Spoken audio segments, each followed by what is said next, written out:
Well, good morning, and today we're going to be doing some of the sitting poses for the sunrise yoga. And I'm Sandi Jerome. I'm a certified yoga instructor, but I'm not that good. I'm not at the level that you see the instructors at the sunrise yoga are. So I've been over the past year learning all the poses. There were a couple of YouTubes up there that had recorded the sunrise yoga series from beginning to end. And so I studied them and kind of been learning the poses, and I have lots of lessons.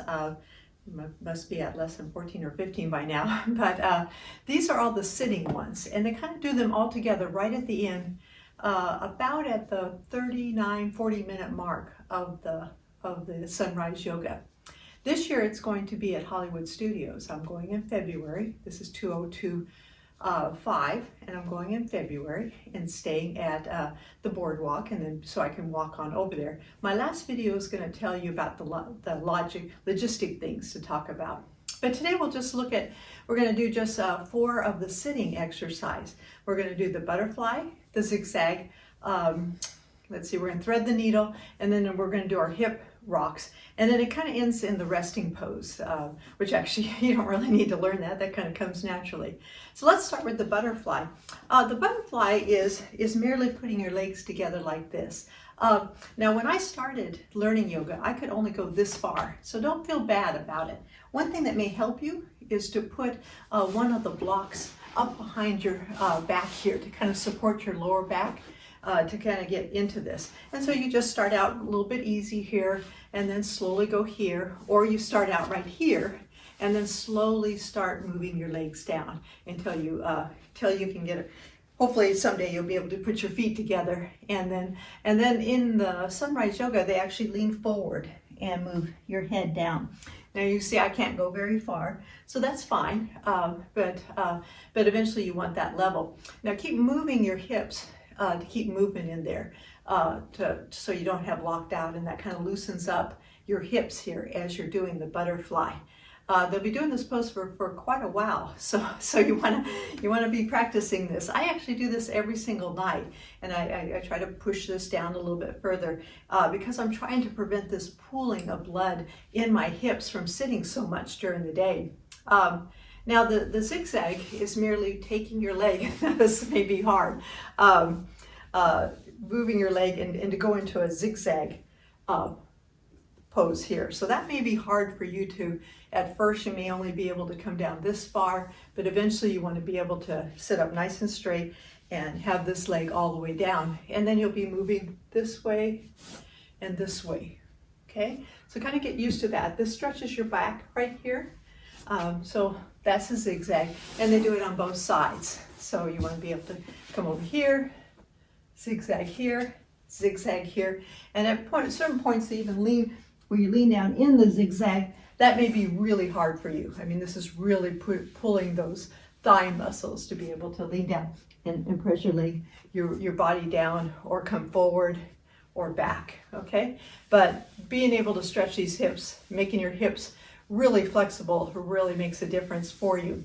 Next move into thread the needle. This kind of helps to, that's why I have things going both ways, to be sideways. Now thread the needle, where you want to start is you want to just be able to start with putting your leg up like this, you see, like that.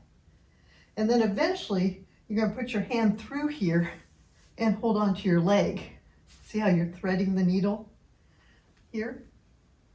Okay, and then of course do it on the other side. Put it through here and you thread the needle. Maybe you'd be able to see, pull my sleeve down here, see a little bit better that way. Okay, so threading the needle. The last one you do are just hip rocks, where you put your hands together and just rock your hips. Now I actually do this every single night before I go to bed. And actually I think of rocking myself to sleep, and it really puts me into a sleeping mode. And then of course, all yoga practices end with just your resting pose. So that's our poses there. Now in February, there's a good chance we could have morning showers if you visited Florida before. You're from Florida, you know that in the warm season, May, June, all the way to September, October, the showers come in the afternoon with thunderstorms.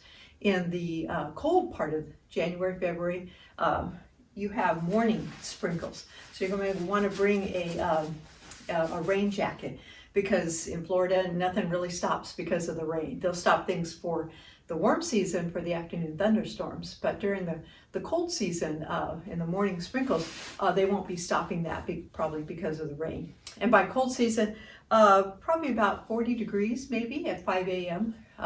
Could be down as low as in the 30s, but I'm going to guess about 40 degrees. So I'm wearing compression socks over my yoga attire, and that keeps me from my legs cramping in the cold. So there's my compression socks. Wear my yoga socks, keep my feet warm.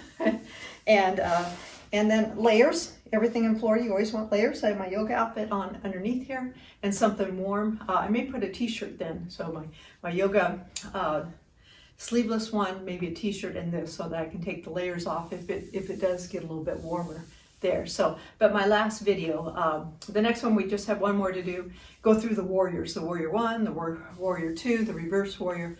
We're going to just do them next, and then you're all done. Then it's just mainly going through and creating your own practice, spending your time that you like to do each one of the poses, and then you're ready to go. And my last video will be on the logistics of how I'm going to get there, what time, what hotels to stay at. So thank you for watching.